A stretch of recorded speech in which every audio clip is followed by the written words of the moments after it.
සුබ දවසක් කියලා පිළිගන්නවා සියලුම දෙනා මගේ channel එකට බොහොමත්ම ආදරෙන්.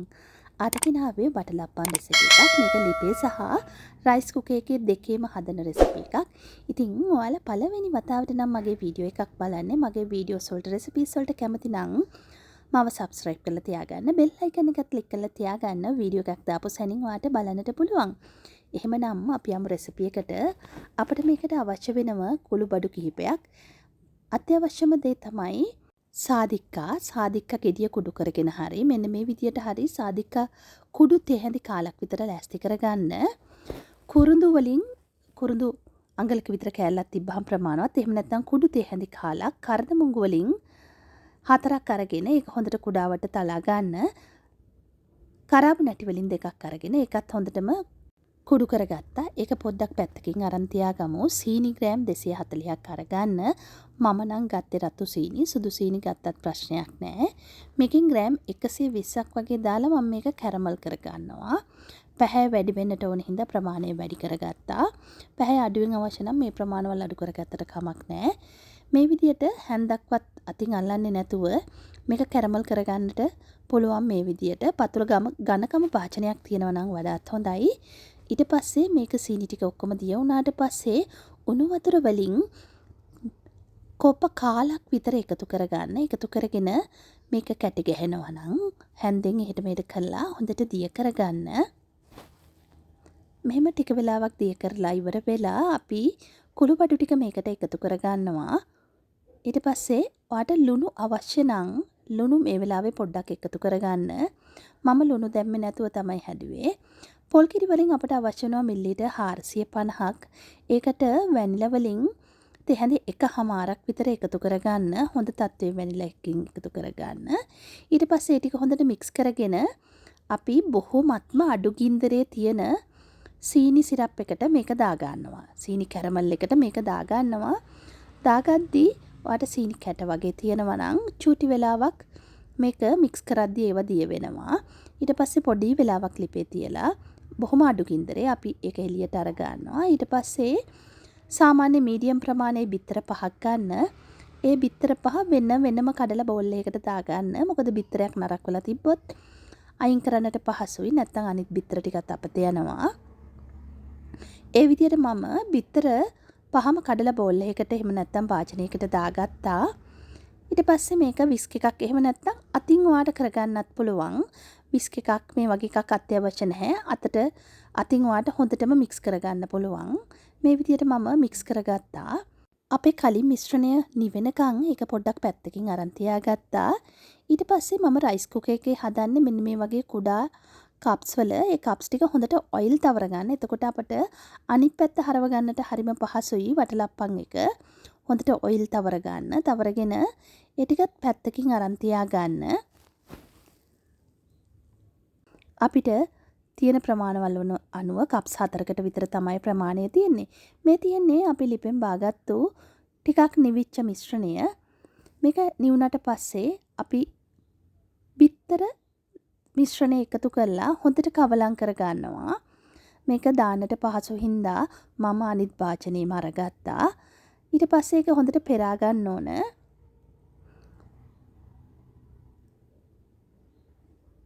ඊට පස්සේ මේ ටික හොඳට පෙරාගෙන අපි ක්‍රම දෙකකට තමයි හදන්නේ. පළවෙනි ක්‍රමය තමයි අපිට මේක කුක් කරන්නට භාජන අවශ්‍ය නැහැ. මෙන්න මේ වගේ ලන්ච් පැක් කරන කව එකක් තියෙනවා නම් ඒකට දාලා මේක හොඳට ස්ටීම් කරගන්නට පුළුවන්.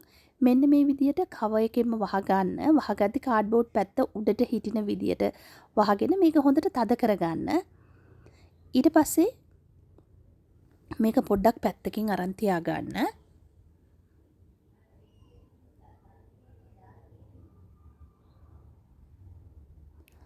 ඊට පස්සේ මෙන්න මේ වගේ ලොකු වාචනයක් අරගෙන ඒකට මම නම් උණු වතුර එකතු කරේ.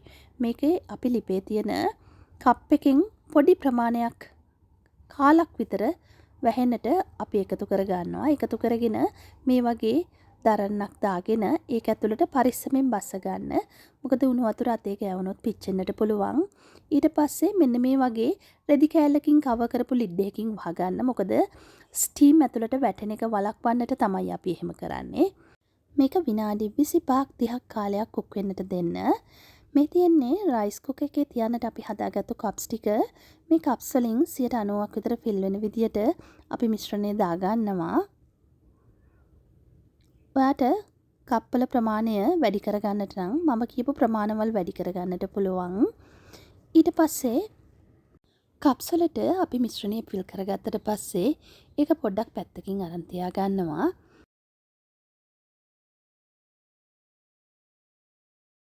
මේ මම අරගෙන තියෙන රයිස් කුකර් එක රයිස් කුකර් එකට විනාඩි 25ක් 30ක් කුක් වෙන්නට පුළුවන් ප්‍රමාණයේ වතුර ටිකක් එකතු කරගන්න.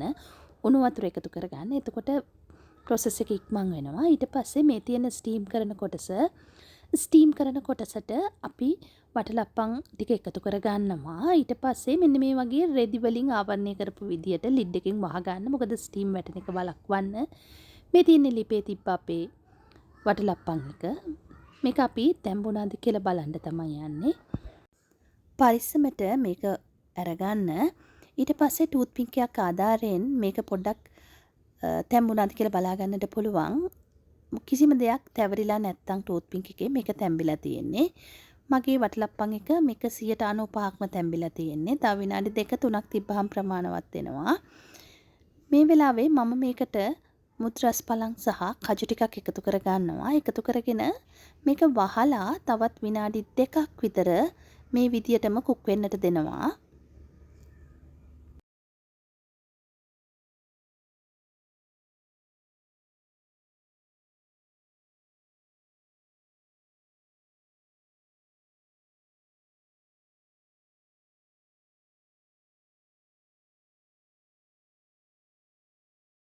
ඊට පස්සේ විනාඩි 2ක් ගියාට පස්සේ මේක ලිපෙන් පරිස්සමට පාගන්න.